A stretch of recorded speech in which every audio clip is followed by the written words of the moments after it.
Dari Gedung Kebaktian Jemaat Kemah Ibadah Air Nonah, kami mengucapkan selamat merayakan Jumat Agung.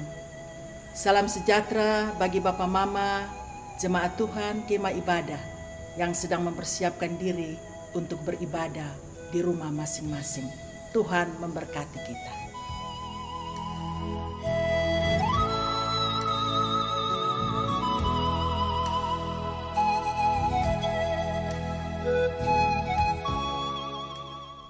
Mari kita berdoa untuk membaca dan merenungkan firman Tuhan.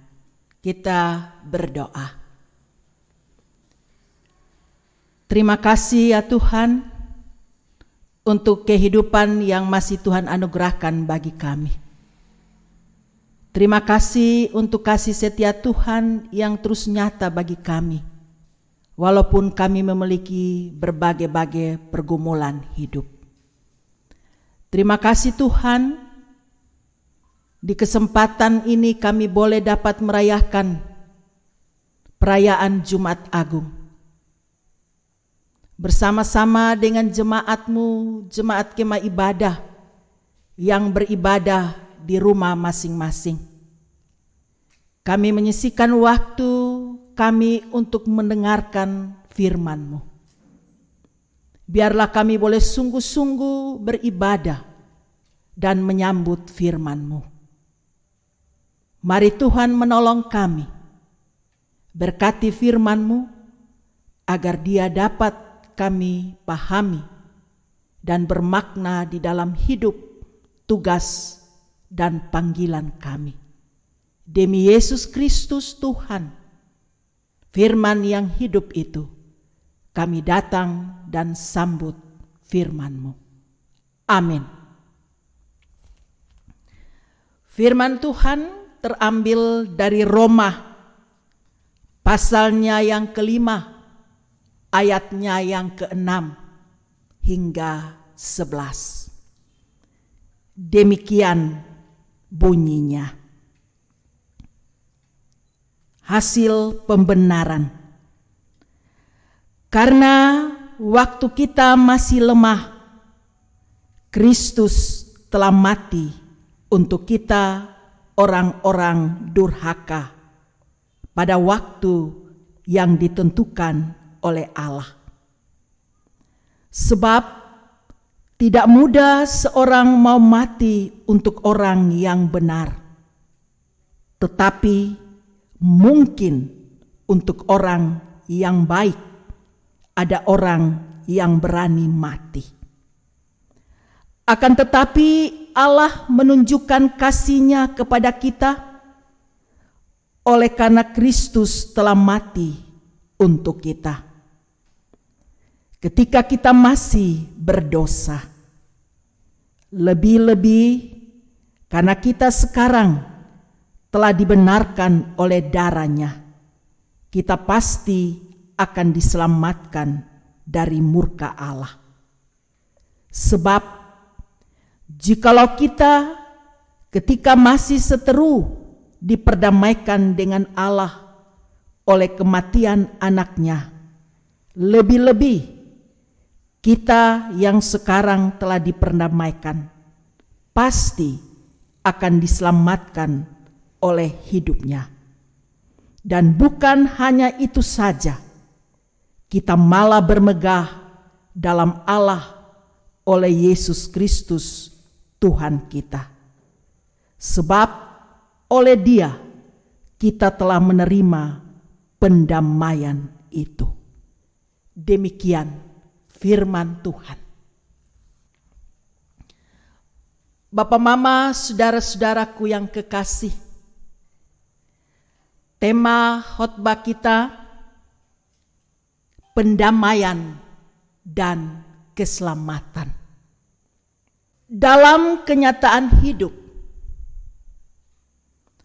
orang baik itu banyak orang senang dan bahkan tidak segan-segan dibela.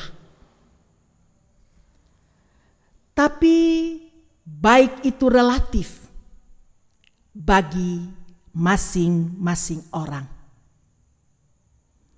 Kalau dia berpihak atau menguntungkan kita, kita bilang dia baik. Tapi belum tentu bagi orang lain. Karena belum tentu baik itu orang benar dan adil. Belum tentu kebaikan itu membuat orang itu mengambil sikap yang benar dan adil. Sebaliknya, orang yang mengambil sikap adil dan benar, walaupun tidak memuaskan semua orang, semua pihak, tapi keadilan kebaikan untuk semua kelompok komunitas. Itulah keadilan yang mesti ditegakkan.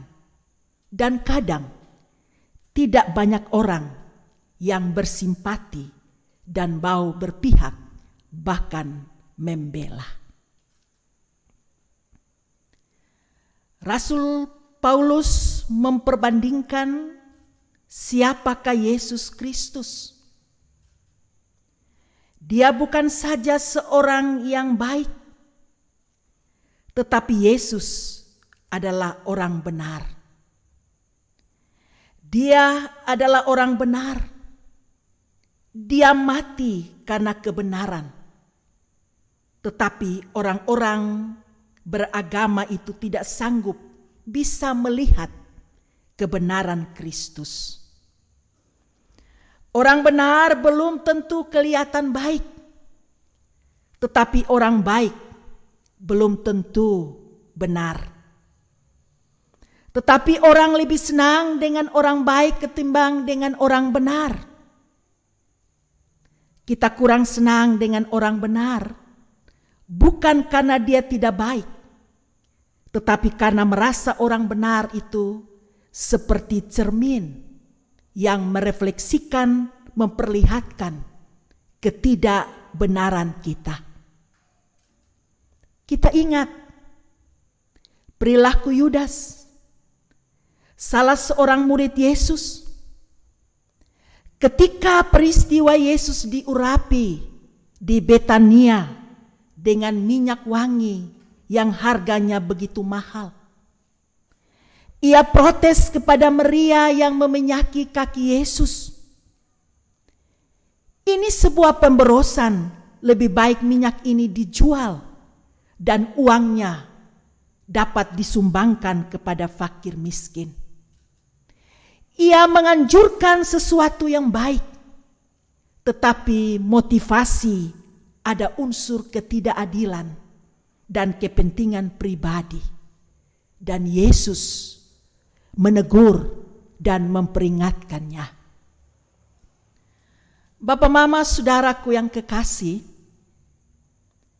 kasih Allah sangat luar biasa kalau dibandingkan dengan kasih manusia. Mungkin perbedaan antara ayat 7a dan 7b, bahwa dia yang benar kalah dibandingkan dengan dia yang disebut baik. Karena yang baik sungguh menolong, sedangkan dia yang dikatakan benar hanya adil, tidak merugikan orang lain. Jadi dalam ayat ini Paulus dia mengingatkan kita bahwa sangat jarang sekali orang dengan sengaja mati untuk orang yang adil. Dan masih cukup jarang juga bahwa orang mati untuk seorang yang sungguh menolong dia. Tetapi Kristus, dia mati untuk orang yang membenci dia. Bapak, mama, jemaat Tuhan yang terkasih, Roma pasal 5 yang merupakan bagian bacaan kita, dimulai dari ayat 6. Paulus dia membukakan siapa kita sesungguhnya manusia. Manusia yang seperti apa kita sesungguhnya. Firman Tuhan memberitahukan kita siapa diri kita manusia yang berdosa. Sesungguhnya di hadapan Allah. Sehingga kita yang tidak berdaya ini perlu kebenaran keselamatan dibayar penuh di dalam Yesus Kristus. Dan tidak ada di dalam diri kita yang bisa kita pakai untuk membayarnya. Ada 3 kalimat yang muncul dari ayat 6 hingga 10. Waktu kita masih lemah, ayat 6. Ketika kita masih berdosa, ayat 8. Ketika masih seteru, ayat 10. 3 kata ini memperlihatkan kondisi keberadaan kita di hadapan Tuhan. Yang makin lemah, berdosa, seteru, atau musuh. Firman Tuhan mengatakan kita adalah orang yang lemah adanya. Jerat dosa mengikat dan membelenggu kita. Meskipun ingin keluar, ingin lepas, tetapi tidak mempunyai kekuatan dan daya untuk melepaskan diri dan melakukan apa yang baik. Tetapi bukan itu saja. Firman Tuhan mengatakan kita adalah orang berdosa. Orang yang lemah, mungkin adalah orang yang tidak melakukan hal-hal yang merusak orang lain. Tetapi ada suatu ketidakberdayaan di dalam dirinya untuk membuat dia bisa bermanfaat bagi orang lain. Namun, orang yang berdosa adalah lebih berat daripada itu. Karena dia bisa melakukan sesuatu secara aktif, merusak, merugikan orang lain. Lebih dalam lagi, kita adalah seteru Allah, musuh Allah. Dengan aktif kita melawan dia. Dengan aktif kita melakukan hal-hal yang salah di hadapannya. Dengan aktif kita menolak untuk melakukan apa yang benar di mata Tuhan. Dengan aktif kita merugikan orang lain. Dengan aktif kita berdosa adanya. Kalau kita sudah mengadakan permusuhan dengan Allah, tidak ada jalan pendamaian yang bisa dikerjakan oleh manusia kecuali jalan pendamaian itu datang dan muncul melalui satu pribadi yang bukan saja 100% manusia, tetapi dia juga adalah 100% Allah. Di ayatnya yang ke-10, sebab jikalau kita ketika masih seteru diperdamaikan dengan Allah oleh kematian anaknya, lebih-lebih kita yang sekarang telah diperdamaikan pasti akan diselamatkan oleh hidupnya. Kristus, dia bukan saja orang benar. Dia bukan saja telah mati menebus dosa-dosa kita. Ia adalah Allah, anak Allah sendiri. Dia yang tidak mengenal dosa telah dibuatnya menjadi dosa karena kita, supaya di dalam dia kita dibenarkan Allah. Alkitab mengatakan Yesus menjadi dosa karena kita. Yesus Kristus berada di kayu salib, menanggung segala dosa kita. Ketika kita masih lemah, ada orang benar membela kita. Ketika kita masih berdosa, dia mati bagi kita. Yesus Kristus menebus kita, melunaskan murka Allah. Di ayat yang ke-11 juga mengatakan, dan bukan hanya itu saja, kita malah bermegah dalam Allah oleh Yesus Kristus, Tuhan kita. Sebab oleh dia kita telah menerima pendamaian itu. tindakan pendamaian itu dilakukan dengan sebuah pengorbanan yang agung. Dia rela mati demi orang lemah, orang berdosa, durhaka, dan seterusnya.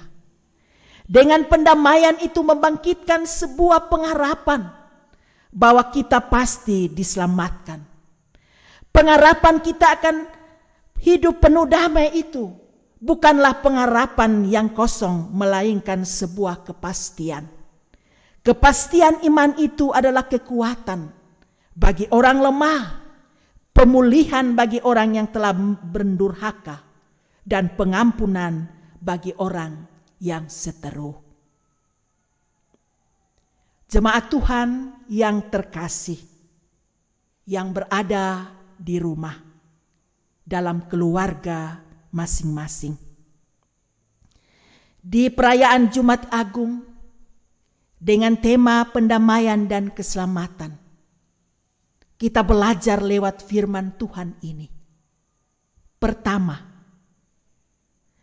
Allah menunjukkan kasih-Nya kepada kita oleh karena Kristus telah mati untuk kita ketika kita masih berdosa. Artinya, kita bukan orang baik, juga bukan orang benar, melainkan orang berdosa. Namun Kristus mati untuk kita. Artinya kita dibenarkan hanya oleh kasih karunia saja, bukan karena kita baik dan benar. Bapak Mama kekasih, kita tidak tahu apa yang akan terjadi besok. Tapi kita tahu di dalam iman kita bahwa Ia pasti memelihara kita. Itulah iman kita. Paulus mengingatkan kita apa yang dikerjakan oleh pembenaran Kristus kepada kita. Kita sekarang mempunyai pintu yang terbuka sehingga kita boleh masuk dan datang menghampiri Allah dengan bebas, dengan berani. Kita boleh meminta apa saja. Kita boleh memohon dalam doa akan hal apa saja. Tidak ada lagi tirai yang memisahkan antara kita dengan Allah. Kita punya jalan masuk bertemu dengan Tuhan. Itulah karya yang Yesus Kristus lakukan bagi kita semua. Pelajaran yang kedua, oleh karena itu kita harus kuat, berakar, bertumbuh dalam Dia. Sehingga kita bisa rela terluka demi melihat kemuliaan, demi mengikuti apa yang dikehendakinya.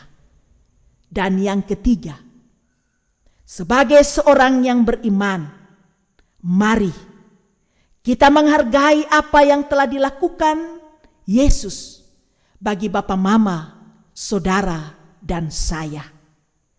Hormati dan hargai keselamatan yang Tuhan beri kepada kita. Kiranya Tuhan memimpin hidup setiap kita. Bukan hanya pada waktu di awal kita percaya, tetapi sepanjang hidup kita adalah perjalanan iman kita ikut Tuhan. Itulah keselamatan yang tidak akan pernah hilang dan lalu dari kita. Itulah yang menjadi dasar yang kokoh bagi hidup kita, yang penuh dengan damai sejahtera, karena Kristus Tuhan sudah menjadi jalan pendamaian bagi kita. Mari bersyukur untuk hari-hari yang dianugerahkan bagi kita, dan kita jalani supaya kita bermegah di dalam Dia, karena Dia telah memperdamaikan kita dengan Allah, membawa kita dari kebinasaan kepada keselamatan. Bapak Mama jemaat Tuhan, jika Tuhan izinkan kita mengalami pergumulan, sakit, dan penderitaan, itulah proses pemurnian iman kita kepadanya. Betapa penting kita memiliki hikmat dan sudut pandang yang tepat supaya kita menjadi kuat dalam menjalani hidup ini. Allah, Dia mengasihi kita. Dia mengasihi orang-orang lemah agar mereka memperoleh kekuatan. Dia mengasihi bumi yang sedang rentan ini untuk keluar dari perjuangan mengalahkan wabah dan virus corona. Kristus mau menunjukkan kasih-Nya kepada kita semua. Allah juga mau agar kita juga meminta komitmen ketaatan kita selama masa-masa perjuangan ini. COVID-19 hanya bisa dilawan dengan sikap taat, tidak mendurhaka terhadap berbagai larangan yang sedang berlaku. Pendamaian yang kita alami oleh pengorbanan Kristus juga memampukan kita menunjukkan ketaatan kita untuk menjaga jarak, menjaga kebersihan diri, dan tetap tinggal di rumah. Menjaga diri kita, keluarga kita, menjaga sesama kita, menjaga lingkungan kita, supaya kita terlepas dari pergumulan dan penderitaan dengan sukacita. Kita juga merayakan Jumat Agung dalam semangat saling berdamai. Tuhan Yesus mau mendamaikan kita yang salah paham dan saling menyakiti. Kini saatnya keluarga kita mau saling mengampuni dan berdamai kembali. Kesempatan berkumpul selama beberapa hari ini patut kita pakai untuk saling berbaik kembali. Berdamai, membangun komunikasi dalam semangat kasih, pengampunan, dan sukacita. Sebab Allah telah mendamaikan kita sekeluarga dengan Allah dan seorang dengan yang lain. Oleh karena itu, marilah kita juga membereskan relasi kita semua mulai saat ini. Selamat merayakan Jumat Agung. Tuhan Yesus memberkati kita semua. Amin. Mari kita berdoa. Terima kasih ya Tuhan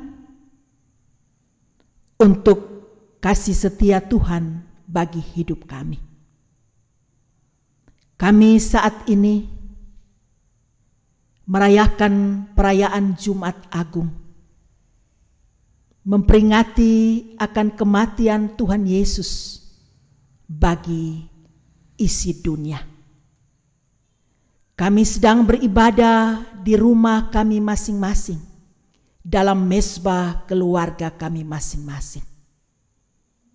Walaupun dalam kondisi yang kami alami, biarlah kami terus bersungguh-sungguh beribadah kepadamu Tuhan. Oleh Roh-Mu yang kudus, kami terus ditumbuhkan dalam iman dan sukacita. Terima kasih ya Tuhan Yesus. Engkau adalah anugerah yang terindah bagi kami umat manusia dan isi dunia ini. Kami yang berdosa ini, yang sebenarnya harus menanggung hukuman, tetapi Tuhan Yesus telah mengorbankan diri. Kami telah didamaikan dan diselamatkan oleh darah-Mu yang kudus dan suci itu. Biarlah dalam perayaan Jumat Agung ini kami kembali diingatkan bahwa pengorbanan yang Tuhan telah berikan bagi kami. Ya Allah, ya Tuhan kami, biarlah keselamatan dan pendamaian yang Tuhan anugerahkan bagi kami atas segala dosa dan kecemaran kami, biarlah menjadi dasar dan kekuatan di dalam karya hidup dan pelayanan kami. Biarlah kami terus menjadi orang-orang yang setia, taat, patuh akan kehendak-Mu dalam hidup kami. Terima kasih ya Tuhan. Berkatilah kami semua yang sedang beribadah di rumah kami masing-masing. Ya Allah, ya Tuhan kami berdoa untuk jemaat-Mu terkasih, jemaat Kemah Ibadah. Tuhan yang Maha Tahu dan mengenal seluruh hidup dan kehidupan kami serta pergumulan yang sementara kami hadapi saat ini. Engkaulah kekuatan kami. Engkaulah yang telah mengalahkan segala kuasa-kuasa di muka bumi ini. Tolonglah kami yang lemah, karena berbagai pengalaman yang sementara kami hadapi. Biarlah kami kuat dan berpengharapan orang-orang kepadamu tidak akan sia-sia. Mari Tuhan menolong kami di dalam kami menggumuli pergumulan wabah virus yang sedang melanda ini. Biarlah kami kuat menjalani ini dan terlepas dari semua pergumulan ini dalam tuntunan dan pertolongan-Mu. Kami berdoa untuk semua jemaat-Mu dalam pergumulan mereka masing-masing di tiap rumah tangga dan keluarga dalam kondisi hidup ini. Kami berdoa untuk seluruh pemerintah yang sementara berjuang. Bahkan peran kami masing-masing untuk menuntaskan penularan virus ini. Tuhan menolong seluruh kerja keras yang sementara mereka laksanakan dan lakukan. Tuhan menolong. Karena apa arti semua yang kami usahakan dalam hidup ini? Kalau Tuhan tidak campur tangan, sia-sialah semua yang kami usahakan dalam hidup ini. Tuhan, tolonglah para dokter, para medis dalam semua tugas tanggung jawab yang sementara mereka laksanakan. Semua para perawat yang langsung maupun tidak langsung menangani pasien COVID-19 dimanapun mereka berada. Bahkan orang-orang yang bekerja untuk penanganan, persediaan obat-obatan, bahkan yang berada di lab. Tuhan menolong dan memberkati semua yang mereka usahakan. Berikanlah mereka kekuatan, kesehatan yang prima di dalam semuanya itu. Berkatilah keluarga-keluarga mereka. Doa-doa yang kami naikkan Tuhan bekerja melebihi daripada apa yang kami minta. Tuhan menolong dan memberkati selalu. Tuhan tolong agar wabah ini di dalam tuntunan semua kerja keras dapat tuntas dan berakhir. Tuhan Yesus, Engkaulah kekuatan kami. Biarlah kasih setia-Mu yang selalu baru dalam hidup kami, yang kami boleh rayakan di perayaan Jumat Agung ini, menjadi bagian bagi setiap orang yang terus mengandalkan Tuhan, hidup dalam ketaatan, dan menjalankan semua menurut kehendak-Mu ya Bapa. Sambutlah segala doa dan segala syukur kami. Berkati kami semua Tuhan. Di dalam nama Tuhan kami Yesus Kristus. Biarlah dalam kondisi apapun yang kami alami tidak mempengaruhi ketaatan dan berserah diri kami kepada Tuhan. Berkati mesbah-mesbah yang sedang beribadah di mana-mana berada. Di dalam tangan Tuhan Yesuslah kami berpengharapan dan menaruh doa dan syukur kami.